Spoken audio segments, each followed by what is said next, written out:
అంటే మోడీ గారికి actual naxalism అంటే తెలుసు కదా, తెలుసు, చాలా క్లియర్ అది. సో అందరికీ తెలుసు, ప్రతి ఒక్కరికి తెలుసు. మరి మన బండి సంజయ్ అంటారు తెలియకపోవచ్చు, అది వేరే విషయం. టు బి ఫ్రాంక్ విత్ మర్చిపోయి ఉంటాడు కదా. సో బట్ అంటే నక్సల్ అనేది దాన్ని ఏమంటే మనం ఒక స్టాంప్ వేయడం. ఇప్పుడు వీరు అన్నారు కదా, మన బీజేపీ కొలీగ్ అంటున్నారు కదా, బీజేపీ కిషోర్ గారు. ఇప్పుడు అర్బన్ నక్సలైట్స్ కాంగ్రెస్ వాళ్ళు కూడా అన్నారు కదా, అన్నారు కరెక్ట్, వాళ్ళు అన్నారు. వాళ్ళు ఎవరిని ఉద్దేశించి అన్నారు? సో ఇప్పుడు వీళ్ళు ఎవరిని ఉద్దేశించి అంటున్నారు? చాలా తేడా ఉంది కదా, చాలా తేడా ఉంది కదా. ఎగ్జాక్ట్లీ. వీళ్ళు ఏ రకంగా అంటే ఈవెన్ రాహుల్ గాంధీని కూడా అర్బన్ నక్సల్ అన్నారు. అసలు నక్సలిజానికి లెఫ్ట్కి ఎక్స్ట్రీమ్ లెఫ్ట్కి రాహుల్కి ఏమైనా సంబంధం ఉందా? లేదు. రైట్. నేను 40 సంవత్సరాలు నేను గవర్నమెంట్లో పనిచేశాను. రైట్. సో నేను చాలాసార్లు ఈ తీవ్ర లెఫ్ట్ ఏదైతే ఉందో మీరు చెప్పినట్టుగా మావో కల్చరల్ రెవల్యూషన్లో కానీ, నేను లావోస్లో పనిచేశాను గవర్నమెంట్కి అడ్వైజర్గా. అక్కడ ఉన్నటువంటి ఒక దరిద్రపు ఆ డిక్టేటర్షిప్ చూశాను. ఇప్పుడు మనం నార్త్ కొరియా కిమ్ది చూస్తున్నాము. సో అసలు కమ్యూనిజం అంటే కమ్యూనిజం భావజాలం, వండర్ఫుల్ భావజాలం యాక్చువల్గా. కానీ బట్ అది when it comes to implementation మాత్రము చెత్త, టు బి ఫ్రాంక్. సో ఈ చంపడాల ఇంకేం ఉండదు, మాత్రం బాగుంటుంది, చాలా బాగుంటుంది. Exactly, exactly. అయితే అప్పుడు వాళ్ళన్న మన కాంగ్రెస్ వాళ్ళన్న అర్బన్ నక్సల్స్ వేరు, వీళ్ళు అంటున్న అర్బన్ నక్సల్స్ వేరు అనేది చాలా క్లియర్. అది మనం క్లియర్ చేద్దాం.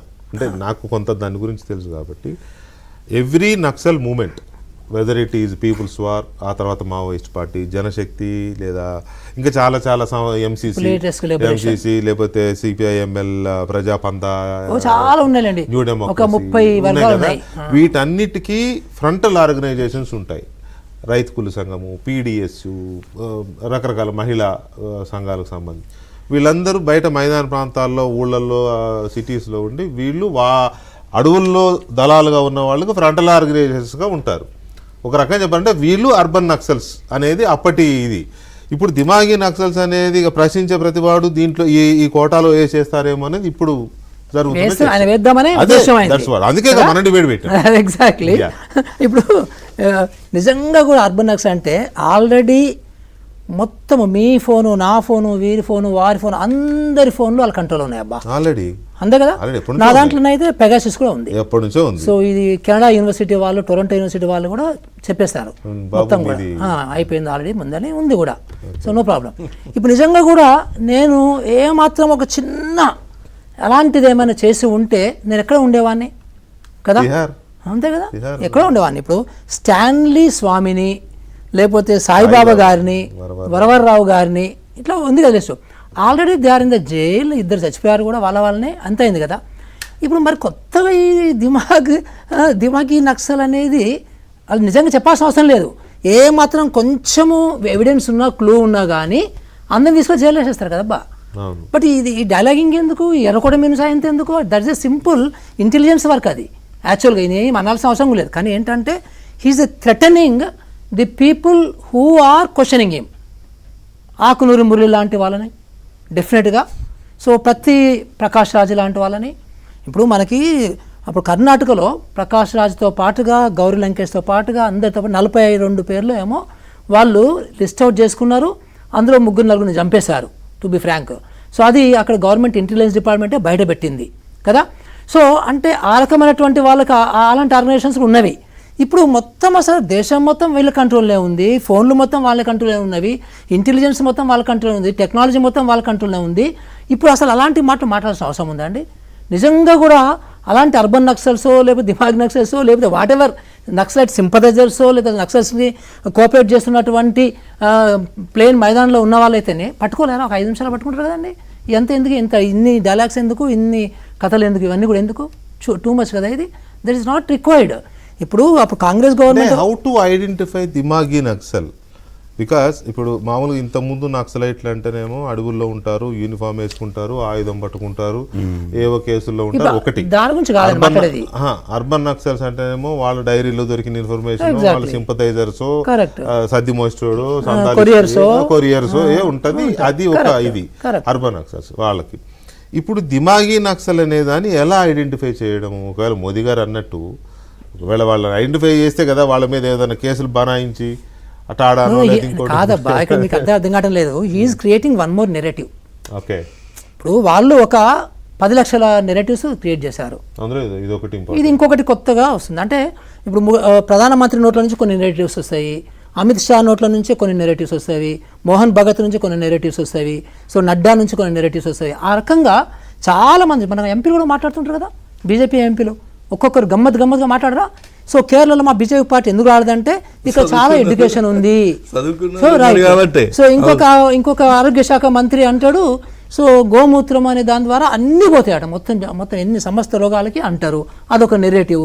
ఇంకొక ఎంపీ గారు ఏమంటారు, సో మనకి అక్కడ గంగా నదిలో ఉన్నటువంటి గులకరాలని సో మొత్తం చూర్ణం చేసి తాగితే సో అసలు మనకి ఇంకా సి సెక్షన్ అవసరం లేదు, చాలా ఈజీ ప్రసవం అయితే అంటారు. సో ఇట్లా గమ్మత్తు నెరేటివ్స్. సో కొన్ని మూర్ఖమైన నెరేటివ్స్ ఉంటాయి, కొన్ని అటు ఇటు మార్చాల్సిన నెరేటివ్స్ ఉంటాయి. ఇట్లా ఇదొక నెరేటివ్ అనేది సృష్టిస్తున్నాడు కావాలని మోడీ గారు. ఎందుకు సృష్టిస్తున్నాడు అంటే అర్థం కాని పీపుల్ ఉంటారు కదా, పాపం కొంతమంది కామన్ పీపుల్ ఉంటారు కదా, వాళ్ళందరూ భయపడిపోతారు అనమాట.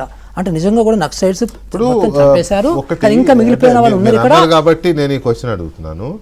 ఓకే, మీరు అన్నట్టుగానే ఒక అభూత కల్పనల నెరేటివ్స్ని తీసి జనం మీదకి వదులుతున్నారు, ప్రజలు భయపడిపోతున్నారు అని అంటున్నారు. ఎంతకాలం భయపడతారు అని అంటే 364 రోజులు ఇంటూ 5, 65 రోజులు ఇంటూ 5 అంటే సుమారుగా 5 సంవత్సరాలు, 2 రోజులు తక్కువ, 3 రోజులు తక్కువ, 5 సంవత్సరాలు భయపడతారు. వాళ్ళకంటూ ఒక పవర్ వస్తుంది కదా, ఆ పవర్ వచ్చిన రోజు ఆ భయంలోంచి నెగిటివ్ ఓట్ అనేది వస్తుంది కదా. కానీ మోదీ గారికి పాజిటివ్ ఓట్ ఎలా వస్తుంది మరి? ఇప్పుడు స్టార్ట్ అయింది. ప్రకృతి సూత్రం ఒకటి ఉందబ్బా, అందరినీ అన్ని కాలాల్లో మోసం చేయలేం, అది వాస్తవం కదా, అది ప్రకృతి సూత్రం, అది చాలా పక్కా అనమాట. సో వీళ్ళకి కూడా ఆ టైం వస్తుంది. కొంతమందికి ఏమో 5 సంవత్సరాలకు వస్తుంది, కొంతమందికి 10 వస్తుంది, కొంత 15 వస్తుంది, కొంత 30 సంవత్సరాలకు వస్తుంది. ఇప్పుడు వెస్ట్ బెంగాల్లో 30 సంవత్సరాలు తర్వాత మళ్ళీ మంచి రోజులు వస్తాయి అనుకుంటున్నారా? డెఫినెట్గా వస్తాయి, ప్రకృతి ఇస్తుంది మీకు. అది అట్లా కాదు, బీజేపీ దిగిపోతే వచ్చే రోజులని మంచి రోజులని ఇంకా need not be 100% need not be. ఎందుకంటే మనం చూస్తున్నాం కదా, ఇప్పటికి ఎన్ని పార్టీలు చూసాం కదా. సో నేను అందుకనే ఈ మధ్య కాలంలో అందరూ దరిద్రులే అనేది అర్థమైపోయింది చాలా క్లియర్గా. సో దానికి మీకు విద్య అనేది ఒక మంచి ఇండికేటర్.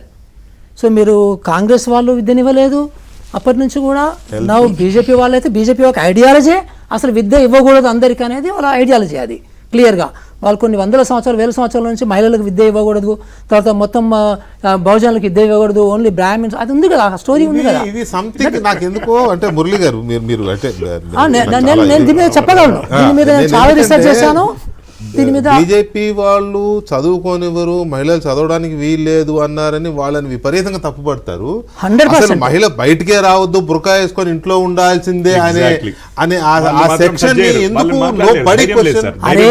నేను చెప్తాను క్లియర్ ఉంది. మనము ఇలాంటి కంపారిజన్ చేయొద్దు.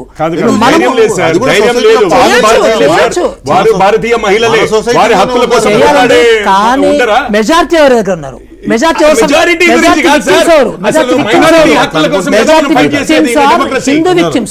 అనుకుంటే అడవుల్లో నిన్నటి వరకు మనం చూసిన కానీ వాళ్ళతో డేంజర్ ఉంది కదా సార్, ధైర్యం సార్. నేను ముస్లింస్ ని ఇస్లాం ని నేను ఖండించడం అంటే ఖండిస్తున్నాను, నేను పక్కా ఖండిస్తున్నాను. అది వాళ్ళది కూడా ఒక ఉమెన్ ని అంత ఘోరంగా బురకాలలో పెట్టడము, వాళ్ళు కూడా ఉమెన్ కి చదువు ఇవ్వకూడదు అనేది. సో అది చాలా క్లియర్ గా సపరేషన్ ఉంటుంది. కానీ నా ప్రాబ్లం అంతా ఏంటంటే నా రిలీజన్ హిందూ రిలీజన్ కూడా ఈ రకంగా ఏ రిలీజన్ లో ఉన్నా సరే ప్రశ్నించాల్సిందే.